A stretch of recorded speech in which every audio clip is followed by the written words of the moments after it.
ایک اور خوفناک واردات جس میں سگے بھائی نے اپنی ہی بہن کو موت کی نیند سلا دیا اور اس کے بعد اس کی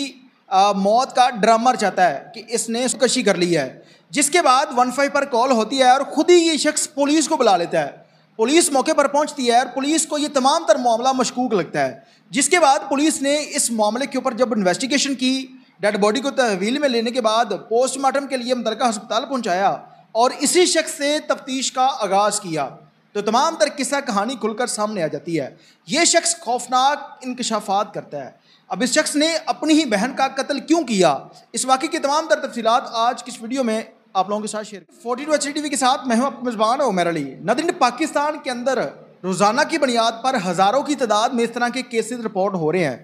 پہل اس طرح کے واقعات ہوتے تھے کہ کسی چاچا کے بیٹے نے، کسی تائی کے بیٹے نے، کسی رشتہ دار نے، کسی دشمندار نے کسی کو قتل کر دیا، لیکن اب جائیداد کی خاطر اور ناجائز تعلقات کی وجہ سے رشتوں کے تقدس کو پامال کیا جاتا ہے۔ اسی طرح کا ایک افسوسناک واقعہ لاہور کا علاقہ ہے شاد باغ، جہاں پر ایک سگے بھائی نے اپنی ہی بہن کو موت کی نیند سلا دیا۔ موت کی نیند سلانے کے بعد یہ شخص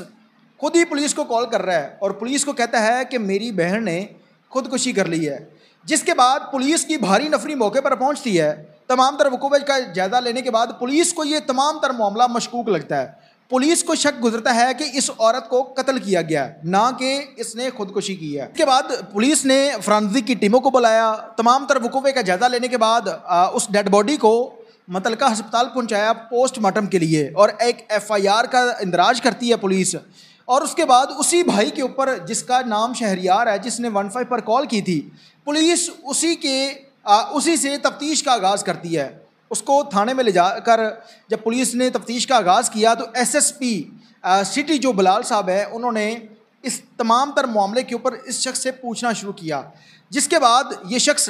پولیس کو چکمہ دیتا ہے، لیکن زیادہ دیر تک یہ اپنے ان الفاظ کے اوپر، اپنی اس بات کے اوپر قائم نہیں رہتا۔ پھر آہستہ آہستہ یہ کھلنا شروع ہوتا ہے، یہ بتاتا ہے کہ میں نے اپنی بہن کو قتل کیا ہے۔ پولیس پوچھتی ہے کہ تم نے اپنی بہن کے ساتھ اتنا بڑا ظلم کیوں کیا ہے؟ یہ وہی شخص ہے جو پہلے کہہ رہا تھا کہ میری بہن نے خودکشی کر لی ہے، اور بعد میں یہ شخص خود اعتراف جرم کر رہا ہے۔ جب پولیس نے تمام تر معاملے کے اوپر تفتیش کی، جہاں پر پولیس ایمانداری سے کام کرتی ہے تو پھر بڑے بڑے قاتل بھی پکڑے جاتے ہیں، لیکن جہاں پر پولیس رشوت لے کر ہڈ حرامی کے ساتھ کام کرتی ہے تو پھر وہاں پر چاہے وہ ملزم سامنے بھی ہو تو پولیس اس کا کچھ نہیں کر سکتی۔ اب اسی طرح سے یہ ایک بلائنڈ قتل تھا پولیس کے لیے، اور پولیس نے اسی کے بھائی سے، یعنی کہ انہی کے گھر سے تفتیش شروع کی، تو کچھ ہی منٹوں میں یہ شخص اعتراف جرم کر لیتا ہے۔ اور پولیس نے پوچھا کہ تم نے اپنی بہن کے ساتھ یہ ظلم کیوں کیا، تو یہ شخص بتاتا ہے کہ میری لماری سے اس نے پیسے چوری کیے تھے،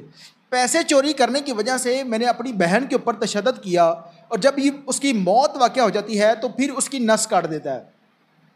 تاکہ دوسرے لوگوں کو، گھر والوں کو، پولیس والوں کو لگے کہ اس نے سوسائڈ کی ہے۔ لیکن پولیس کو تمام تر معاملے کی سمجھ آ جاتی ہے۔ اس کے بعد اسی شخص کے اوپر FIR درج ہوتی ہے، 302 کا مقدمہ درج ہوتا ہے، اور اس شخص کو گرفتار کرنے کے بعد حوالات میں بند کر دیا جاتا ہے۔ اب اس عورت کی پوسٹ مارٹم کی جب رپورٹ آئے گی تو اس کے بعد یہ تمام تر آلہ قتل کو برآمد کرنے کے بعد کیس بنا کر چلان کر کے اس شخص کو جیل بھیجا جائے گا۔ اس کے بعد عدالت کے اندر یہ کیس لگے گا، پھر عدالت اس شخص کو سزا جدا دلوائے گی۔ اور بعض دفعہ اس طرح کے جو کیسز ہیں ان میں فیملی کا کوئی شخص مدعی مقدمہ بن جاتا ہے، 2 سال، 1.5 سال کے بعد وہ شخص ترس کھا کے اس شخص کے ساتھ صلح کر لیتا ہے، لیکن پولیس کے پاس اختیار ہے کہ وہ 302 کے ساتھ 311 کی دفعہ اگر ایڈ کر دیتے ہیں تو اس میں ریاست جو ہے وہ مدعی مقدمہ بن جاتی ہے، اور مدعی مقدمہ کے چاہتے ہوئے بھی وہ شخص صلح نہیں کر سکتا، اور اس شخص کو سزا ہونے سے پھر کوئی نہیں بچا سکتا۔ پاکستان کے اندر عدالتوں کے اندر اس طرح کے کیسز 10 سال تک رول جاتے ہیں۔ جس طرح سعودی عرب کے اندر 2 یا 3 ہفتوں کے اندر کیس کا فیصلہ ہوتا ہے، اسی طرح سے اگر پاکستان کے اندر 1 ماہ 2 ماہ کے اندر کسی بھی کیس کا فیصلہ کیا جائے تو پاکستان کے حالات بہتر ہو جائیں گے۔ جو قتل و غارت کی معاملات دن بدن بڑھتے چلے جا رہے ہیں اس کو روکا جا سکتا ہے۔ پاکستان کے اندر کرائم کی شرح دن بدن بڑھتی چلی جا رہی ہے۔ ایسے خوفناک واقعات رونما ہو رہے ہیں جس کے بارے میں انسانی عقل تصور نہیں کرتی۔ انسان ان تمام تر معاملے کے بارے میں جب سوچتا ہے تو پاؤں تلے زمین نکل جاتی ہے۔ اب دیکھتے ہیں کہ اس بہن کے قاتل کو